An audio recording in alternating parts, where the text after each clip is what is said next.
Until philosophers are kings, or the kings and princes of this world have the spirit and power of philosophy, cities will never have rest from their evils. I wrote that when I was approximately 40 years old. I still believe it.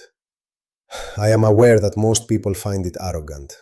Most people are still in the cave. What is the Republic?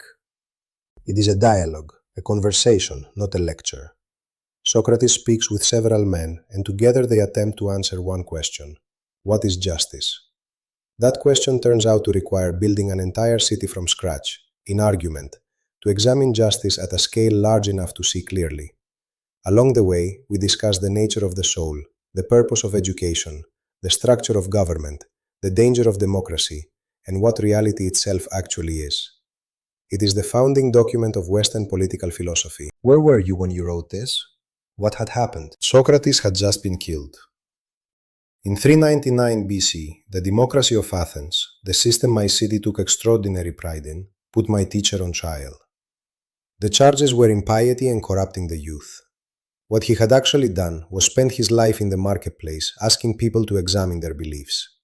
He made them uncomfortable. He made them look foolish.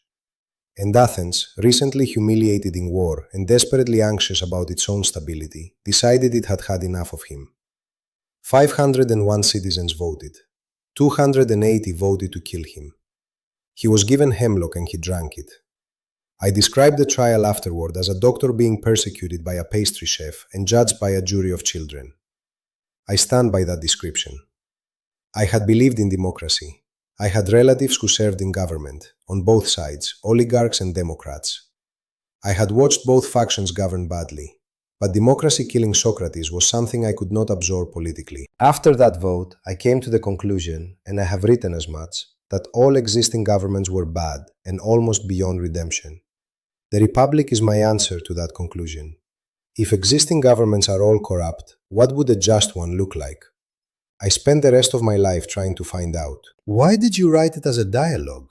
And why is Socrates the one speaking, not you? Because that is how Socrates thought. He never wrote anything. He believed that writing killed thought, that a text cannot answer back, cannot adjust to the student, cannot feel the moment when understanding arrives. He taught by asking questions until the person he was speaking with either found the truth themselves or discovered they had been wrong. I wrote it as a dialogue to honor that method. Socrates asks, the others answer, and the truth emerges through friction. As for why Socrates speaks and I do not, that is the question scholars still argue over. The honest answer: I am not entirely sure where Socrates ends and I begin. He shaped everything I think. When I put words in his mouth, some of those words are reconstructed memory. Others are my own ideas, given to the only voice that felt capable of carrying them. He was executed. Writing him alive, still asking questions, was the only resurrection available to me. The allegory of the cave is the most famous passage in the book. Explain it. Imagine people who have been chained in an underground cave since birth. They face a wall. Behind them, a fire burns. Between the fire and their backs, other people walk carrying objects, and the fire casts shadows of those objects onto the wall the prisoners face. The prisoners have never seen anything else. To them, the shadows are reality. They name the shadows, study them, predict their movements. The wisest man in the cave is the one who best anticipates which shadow comes next. Now imagine one prisoner is freed. He turns and sees the fire, and it blinds him. Everything he believed was real was a shadow cast by objects he had never seen. He is dragged upward, out of the cave, into daylight. The sun blinds him further.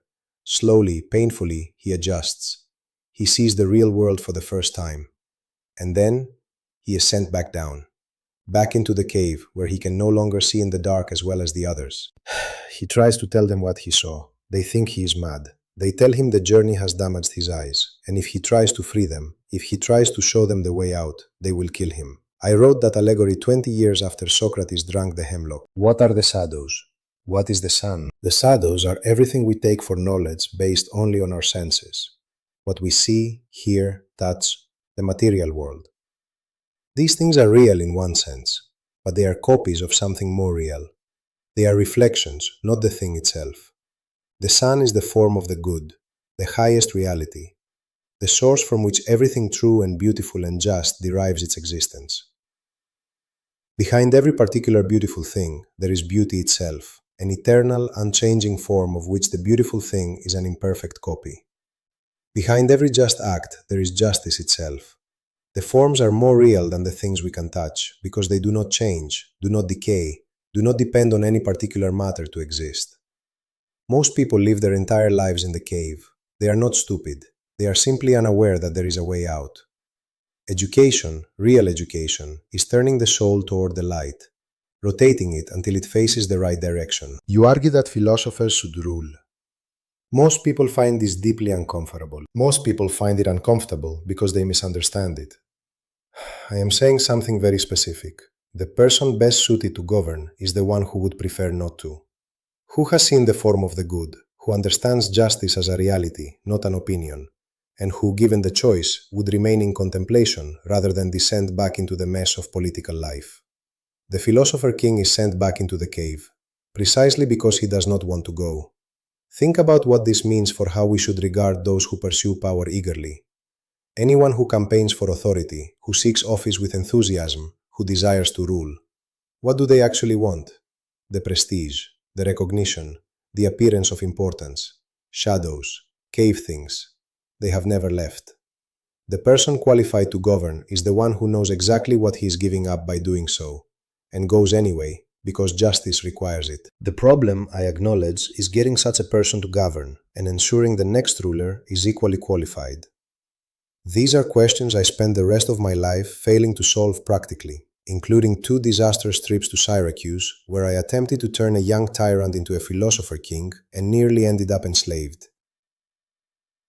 Philosophy and politics, it turns out, are difficult to combine in practice. You are deeply critical of democracy. Why? Because I watched it kill the wisest man I ever knew, by popular vote. But my criticism is more specific than personal grief. Democracy, as I describe it in the Republic, is the political system that treats all desires as equally worthy of satisfaction and all opinions as equally valid. The democratic soul believes that freedom means doing whatever one wants and that no authority has the right to say otherwise. This sounds appealing. It felt appealing to me once. But a city, like a soul, has parts, appetites, passions, reason. A healthy city is one where reason governs the appetites. Democracy inverts this. It hands the government of the city to whoever makes the best promises to the appetites of the majority.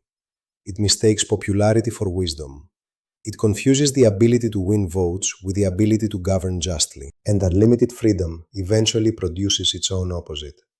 A single figure rises on the chaos that unlimited freedom creates, promising to restore order.